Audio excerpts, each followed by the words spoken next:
Good morning friends. आज हम chapter number 12 aldehyde and ketone में next topic mild oxidising agent, जो oxidation of aldehyde के लिए हमें आज ये लेक्चर कंप्लीट करना है। ठीक है, प्रीवियस लेक्चर में हमने ऑक्सीडाइजिंग एजेंट के बारे में डिस्कशन की थी। वो थे स्ट्रॉन्ग ऑक्सीडाइजिंग एजेंट, जिसके अंदर आल्डिहाइड एंड कीटोन की रिएक्शन हमने देखी थी। ओके, आज हम डिस्कशन करने वाले हैं माइल्ड ऑक्सीडाइजिंग एजेंट की। माइल्ड ऑक्सीडाइजिंग एजेंट की तो माइल्ड ऑक्सीडाइजिंग एजेंट कितने हैं जो आल्डिहाइड को ऑक्सीडाइज करेंगे? तो यहां पे हमें 3 माइल्ड ऑक्सीडाइजिंग एजेंट के लिए डिस्कशन करनी है आज। फर्स्ट है Tollens reagent, then Fehling solution and third one is Benedict test. Okay, first वाला देखते हैं, Tollens reagent.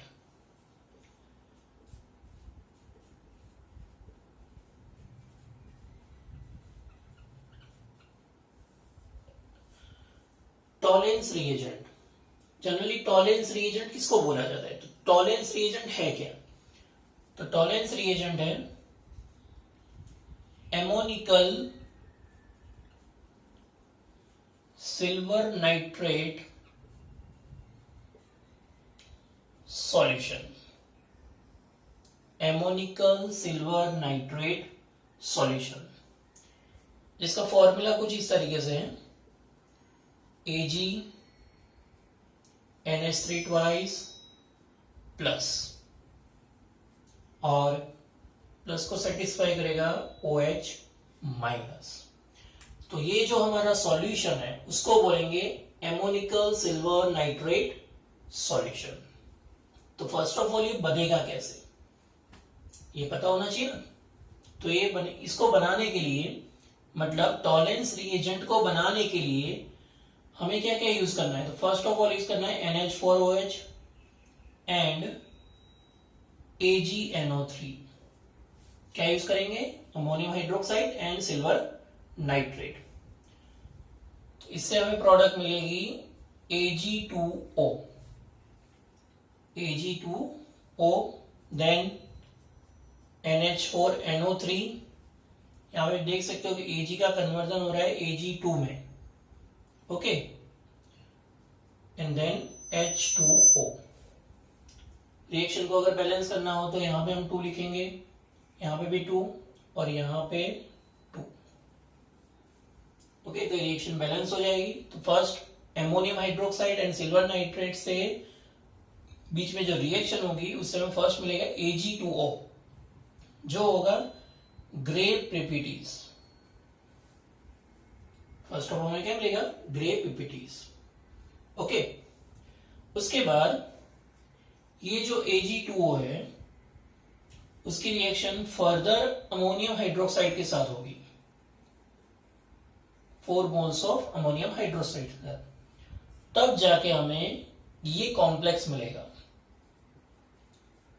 AgNH3 twice plus OH minus and 3 moles of water molecule के रिलीज होंगे।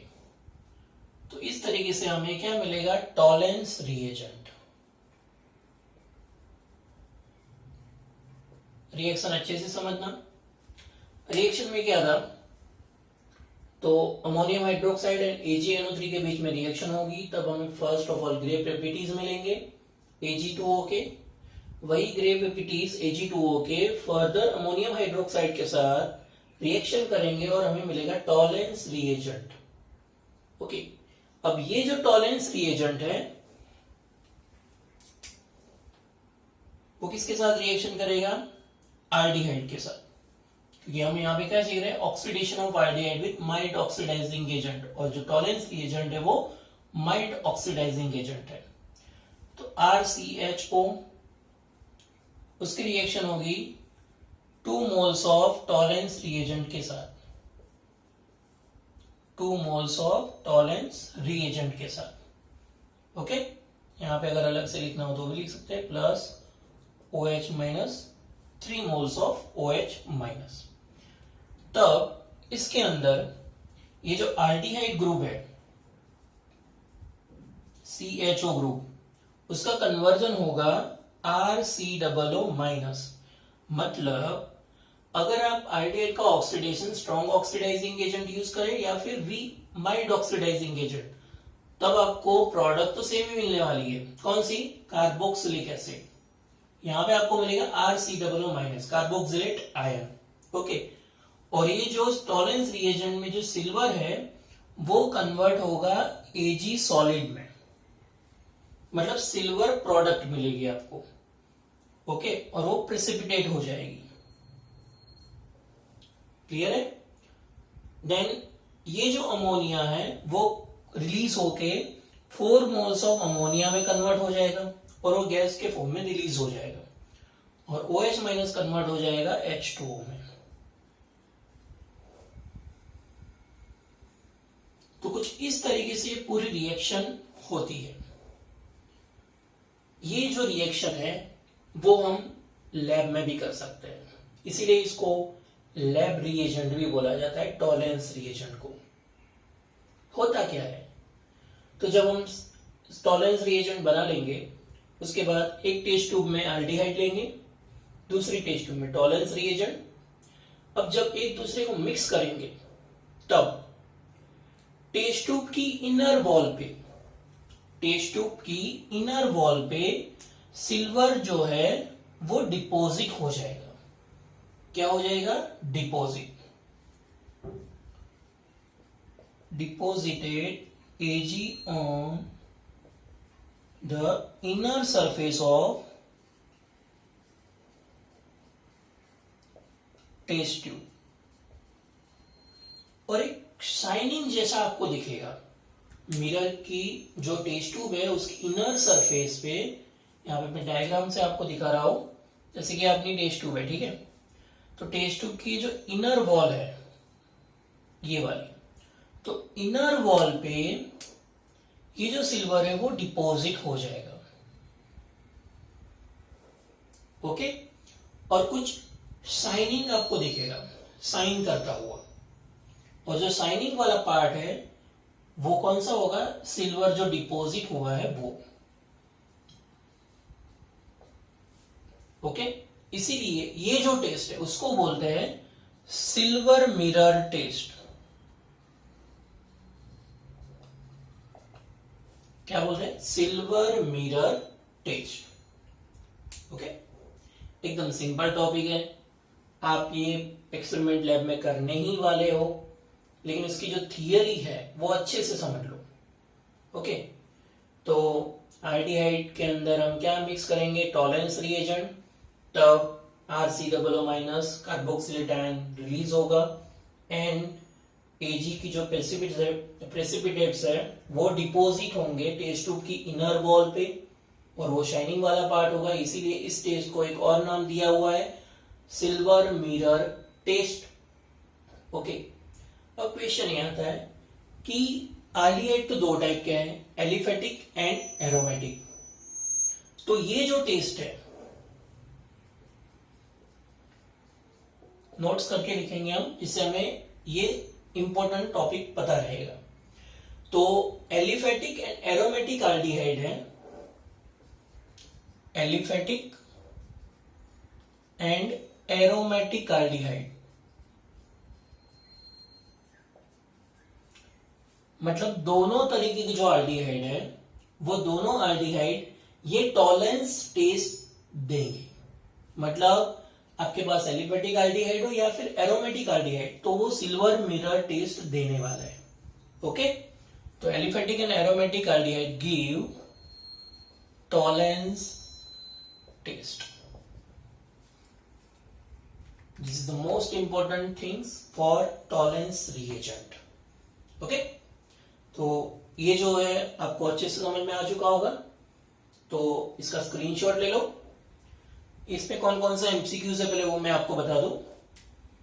तो ये फर्स्ट वाला एमसीक्यू है, full form of Tollens reagent ammoniacal silver nitrate solution, उसका फॉर्मूला क्या है? AgNH3 twice OH minus.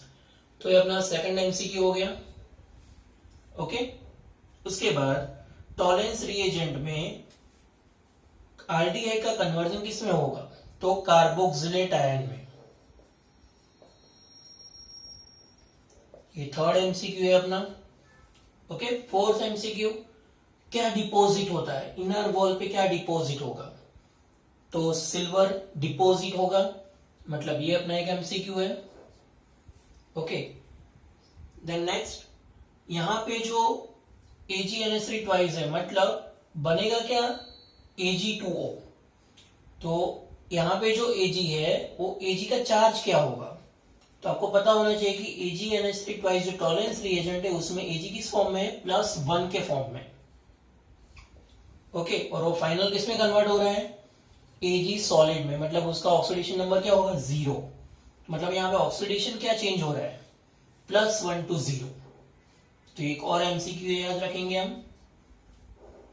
Okay, and ये हमारे लिए मोस्ट इंपॉर्टेंट एमसीक्यू है कि एलिफेटिक एंड एरोमेटिक दोनों तरीके के जो एल्डिहाइड है ये टॉलरेंस टेस्ट पॉजिटिव देने वाले हैं, मतलब सिल्वर मिरर टेस्ट दोनों के लिए पॉसिबल है। Okay, next mild oxidising agent है फेलिंग टेस्ट। फर्स्ट हमने देखा टॉलरेंस रिएजेंट, अब देखेंगे फेलिंग टेस्ट। तो फेलिंग टेस्ट के अंदर हमें दो सॉल्यूशन प्रिपेयर करने पड़ेंगे। तो फर्स्ट जो सॉल्यूशन है जिसको बोलेंगे फेलिंग सॉल्यूशन ए, और सेकंड है फेलिंग सॉल्यूशन बी। जो ए सॉल्यूशन है वो कौन सा है? तो वो है freshly prepared CuSO for copper sulphate का फ्रेशली प्रिपेयर्ड सॉल्यूशन आपके पास होना चाहिए। सेकंड जो फेलिंग सॉल्यूशन बी है वो है अल्कलाइन सोडियम पोटेशियम टार्टरेट। क्या है Fehling A solution? Freshly prepared copper sulphate solution, and then failing solution B is alkaline sodium potassium tartrate solution. Okay, इन दोनों सॉल्यूशन को मिक्स करेंगे तब हमें मिलेगा फेलिंग सॉल्यूशन। क्या मिलेगा? Fehling solution. और ये जो मिक्सचर मिक्स करने के बाद मतलब इक्वल प्रपोर्शन लेना है, solution A and solution B का इक्वल अमाउंट लेना है। जैसे कि ये 10 ml तो ये भी 10 ml। Okay, equal amount, equal proportion होना चाहिए दोनों का। तो फेलिंग सॉल्यूशन इन दोनों का मिक्सचर करने के बाद ही मिलेगा, और ये दोनों फ्रेशली प्रिपेयर्ड होने चाहिए। ओके, दूसरी चीज, अल्कलाइन सोडियम पोटेशियम टार्टरेट जो है उसका एक और नाम से भी जानते हैं, और वो है रोसेल सॉल्ट। कई बार एमसीक्यू में पूछा जाता है कि रोसेल सॉल्ट है क्या? तो वो है alkaline sodium potassium tartrate solution. Okay, दोनों का मिक्सचर जो है उसको रोसेल सॉल्ट नहीं बोलते हैं, सिर्फ फेलिंग सॉल्यूशन बी जो है उसी को रोसेल सॉल्ट बोलते हैं। ओके, तो फेलिंग जो सॉल्यूशन है उसका कलर कैसा होगा? तो डीप ब्लू कलर। कैसा होगा? Deep blue colour. किसकी वजह से? CuSO4 की वजह से। ओके, तो रिएक्शन कैसे होगी इसके अंदर? तो इसके अंदर जो एल्डिहाइड है उसकी रिएक्शन, मतलब जब ये दोनों सॉल्यूशन हम मिक्स करेंगे, solution A and solution B, और जो फेलिंग सॉल्यूशन बनेगा उसमें एक बनता है CuO। क्या बनेगा? CuO, जिसको हम बोलेंगे क्यूप्रिक ऑक्साइड। क्या बोलेंगे? Cupric oxide. इसका कलर कैसा होगा? Deep blue colour. कैसा कलर होगा? Deep blue colour. ओके, इन दोनों के बीच में जब रिएक्शन होगी तब जो एल्डिहाइड है उसका कन्वर्जन होगा RCOOH में, मतलब कार्बोक्सिलिक एसिड में, और जो कॉपर ऑक्साइड है उसका कन्वर्जन होगा Cu2O में, जिसको हम बोलेंगे क्यूप्रस ऑक्साइड। दोनों का नाम अच्छे से समझना। CuO मतलब क्यूप्रिक ऑक्साइड, Cu2O मतलब क्यूप्रस ऑक्साइड। ओके, और ये जो क्यूप्रस ऑक्साइड बनेगा उसका कलर होगा रेड कलर, मतलब पूरा सॉल्यूशन आपका कैसा हो जाएगा, रेड कलर का, मतलब रेड प्रेसिपिटेट आपको देखने को मिलेंगे। क्लियर है? तो पहली चीज क्यूप्रिक जो ऑक्साइड है वो है क्या, फेलिंग सॉल्यूशन है। आप ऐसा सोचेंगे सर यहाँ पे आपने फेलिंग सॉल्यूशन बनाया तो यहाँ पे फेलिंग सॉल्यूशन क्यों नहीं लिखा। तो इन दोनों का जो मिक्सचर है फेलिंग सॉल्यूशन, उसके अंदर जो मेन थिंग्स हमें जरूरी है रिएक्शन के लिए वो है क्यूप्रिक ऑक्साइड, उसी को हमने यहाँ पे लिखा है। ओके, तो वो आल्डिहाइड को कन्वर्ट करेगा RCOOH में, मतलब कार्बोक्सिलिक एसिड में, और क्यूप्रिक ऑक्साइड जो है वो ब्लू कलर में से किसमें कन्वर्ट होगा, रेड कलर में, जिसको हम बोलेंगे Cu2O, क्यूप्रस ऑक्साइड। ओके, तो यहाँ पे आपको एक चीज ध्यान में रखनी होगी। क्या ध्यान में रखेंगे, तो यहाँ पे जो कॉपर है उसका चार्ज कितना है, तो +2, और यहाँ पे जो क्यूप्रस ऑक्साइड है उसमें कॉपर का चार्ज क्या होगा, +1। तो एक और एमसीक्यू आपको यहाँ पे याद रखने वाला कौन सा है, तो Cu+2 से लेके कन्वर्ट हो रहा है Cu+1 में। तो Cu+2 है blue colour, deep blue colour, और ये है रेड कलर। तो जब भी Cu+1 होगा तब कलर कौन सा होगा, रेड कलर, और Cu+2 होगा तब कौन सा कलर होगा, ब्लू कलर। क्लियर है? तो ये था अपना फेलिंग टेस्ट। क्या करेंगे, दो सॉल्यूशन बनाने होंगे, Fehling solution A, Fehling solution B. Fehling solution A है freshly prepared CuSO4 solution. Fehling solution B मतलब अल्कलाइन सोडियम पोटेशियम टार्टरेट, जिसको एक और नाम से जाना जाता है रोसेल सॉल्ट। ओके, इन दोनों सॉल्यूशन को जब मिक्स करेंगे तब हमें मिलेगा फेलिंग सॉल्यूशन। वो कौन सा कलर का होगा, डीप ब्लू कलर। ओके, जब वो डीप ब्लू कलर का सॉल्यूशन, फेलिंग सॉल्यूशन आल्डिहाइड के साथ रिएक्ट करेगा तब वो किस में कन्वर्ट हो जाएगा, रेड प्रेसिपिटेट में, मतलब क्यूप्रिक ऑक्साइड कन्वर्ट होगा क्यूप्रस ऑक्साइड में, और जिसकी वजह से हमें पता चल जाएगा कि जो अपने पास जो कंपाउंड है वो आल्डिहाइड है। ओके, और यहां पे एक नोट करने वाली बात कौन सी है, मोस्ट इंपॉर्टेंट थिंग्स है ये। जैसे हमने किसमें लिखी थी, टॉलेंस रिएजेंट में, उसी तरह यहां पे नोट्स क्या लिखेंगे, तो ये जो फेलिंग टेस्ट है वो सिर्फ और सिर्फ कौन देगा, तो एलिफेटिक आल्डिहाइड। एलिफेटिक आल्डिहाइड ही ये टेस्ट देगा, लेकिन जो एरोमेटिक आल्डिहाइड है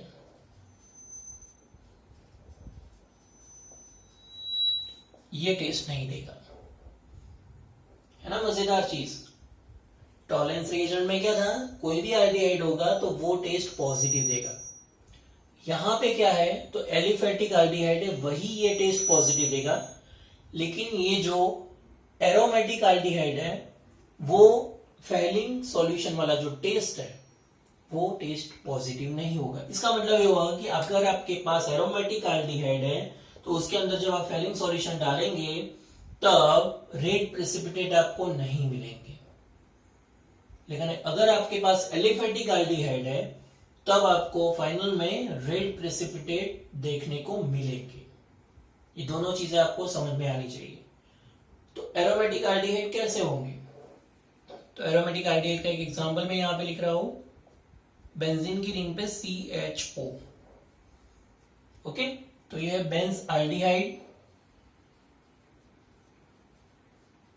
ये है बेंज आल्डिहाइड।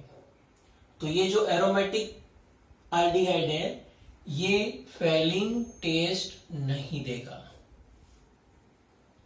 ओके, हमें क्या ध्यान में रखना है, CHO जो फंक्शनल ग्रुप है अगर वो डायरेक्टली बेंजीन के साथ अटैच है, मतलब एरोमेटिक पार्ट के साथ अटैच है, तब ये टेस्ट पॉजिटिव नहीं होगा।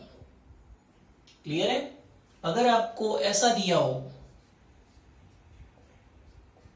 CH2CHO तो ये भी एरोमेटिक आल्डिहाइड ही है, लेकिन यहां पे जो आल्डिहाइड ग्रुप है वो बेंजीन की रिंग्स के साथ डायरेक्ट अटैच नहीं है, वो किसके साथ अटैच है, अनदर कार्बन के साथ, और इसी की वजह से फेलिंग टेस्ट इसके लिए पॉजिटिव होगा। लेकिन इसके अंदर आपको रेड प्रेसिपिटेट देखने को मिलेंगे, लेकिन इसके अंदर रेड प्रेसिपिटेट आपको नहीं मिलेंगे। तो एरोमेटिक क्या है और वो आपको पता होना चाहिए। एक और एग्जांपल,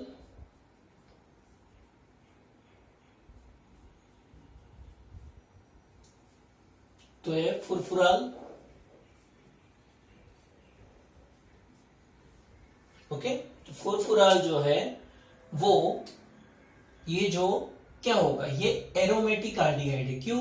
CHO जो है रिंग के साथ अटैच है और इसी की वजह से इसका भी जो फेलिंग टेस्ट है वो नेगेटिव होगा, मतलब रेड प्रेसिपिटेट इसके अंदर नहीं बनेंगे। तो ये कुछ एग्जांपल्स है जिससे आपको समझ में आएगा कि एरोमेटिक कौन से हैं जो ये टेस्ट नहीं देंगे। ओके, तो इसका स्क्रीनशॉट ले लो, जिसको बेनेडिक्ट सॉल्यूशन भी बोला जाता है। Benedict solution and Fehling solution की जो सॉल्यूशन बनाने की जो प्रोसेस है वो ऑलमोस्ट सिमिलर है। तो आप देखिए यहां पे मैं कितना चेंजेस कर रहा हूं जिससे आपको पता चलेगा। पहले तो इसका नाम हटा देते हैं, ये फेलिंग था तो उसकी जगह पे हम लिखेंगे बेनेडिक्ट टेस्ट।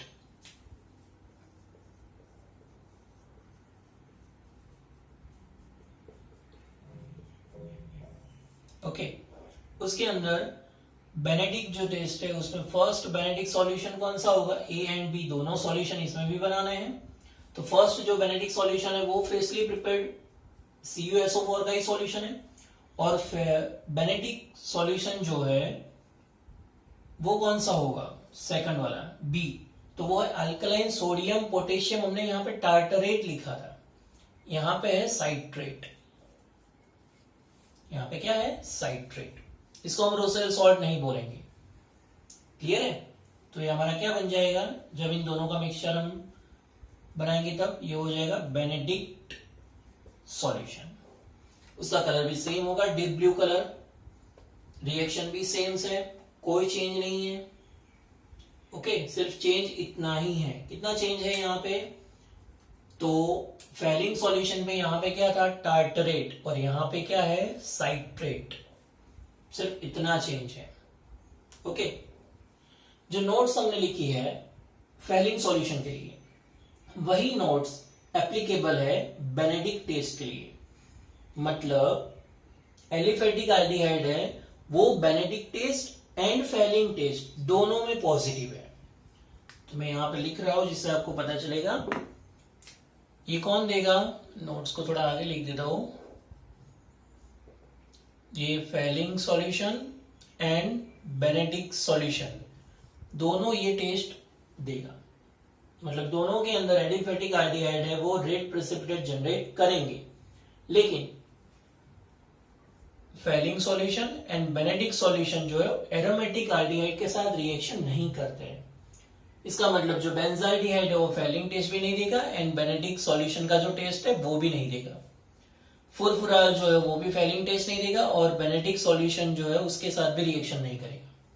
समझ में आ रहा है। और ये जो एल्डिहाइड है एरोमेटिक एल्डिहाइड जिसमें CHO डायरेक्ट बेंजीन की रिंग के साथ अटैच नहीं है, वो फेलिंग टेस्ट दे रहा था, मतलब वो बेनेडिक्ट सॉल्यूशन वाला टेस्ट भी देगा। क्लियर है। तो बेनेडिक्ट एंड फेलिंग सॉल्यूशन दोनों ऑलमोस्ट सिमिलर, सिर्फ एक चेंज है। फेलिंग में यहां पे लिखेंगे टार्टरेट और बेनेडिक्ट में यहां पे लिखेंगे साइट्रेट, सिर्फ इतना चेंज है, बाकी दोनों में सिमिलरिटी सेम है। ओके, तो बच्चों आज हमने oxidation of aldehyde and ketone की पूरी डिटेल्स कंप्लीट कर दी है। ओके, नेक्स्ट लेक्चर में ये आई थिंक अपना लेक्चर नंबर 16 होगा, माइल्ड ऑक्सीडाइजिंग एजेंट वाला। नेक्स्ट लेक्चर में हम हेलोफॉर्म टेस्ट, उसके बाद aldol cross aldol condensation and then Cannizzaro reaction, ये 3 लेक्चर अभी बाकी है। तो बैक टू बैक प्रीव्यू होते ही रहेंगे। ओके, तो आप हर एक वीडियो को अच्छे से समझना, हर एक वीडियो में जो भी मैंने लिखा है वो अच्छे से अपनी नोटबुक में लिखना, जिसकी वजह से आपको एक भी पॉइंट मिस नहीं होगा, क्योंकि ये जो सारे टॉपिक्स है मैं इंक्लूडिंग नीट और जेडब्ल्यू को इंक्लूड करके टॉपिक बना रहा हूं, तो आपको ज्यादा मजा आएगा। अभी आपको लग रहा होगा कि टेक्स्ट बुक के हिसाब से कहीं ज्यादा है यहाँ पे, लेकिन कोई दिक्कत नहीं है। आपको लेटर एग्जाम के बाद ये सारे टॉपिक अच्छे से समझ में आएंगे कि सर ने इतना इंक्लूड क्यों किया था। क्योंकि बुक में देखेंगे तो बेनेडिक्ट में 2-3 लाइन लिखी है, फेलिंग में 4-5 लाइन है और एक रिएक्शन है और कुछ भी नहीं है। हमने यहाँ पे एग्जाम्पल के साथ पूरा डिस्कशन किया है, तो जिसकी वजह से आपको हर एक चीज अच्छे से समझ में आए। क्लियर है? तो मिलते हैं नेक्स्ट लेक्चर में। Good bye.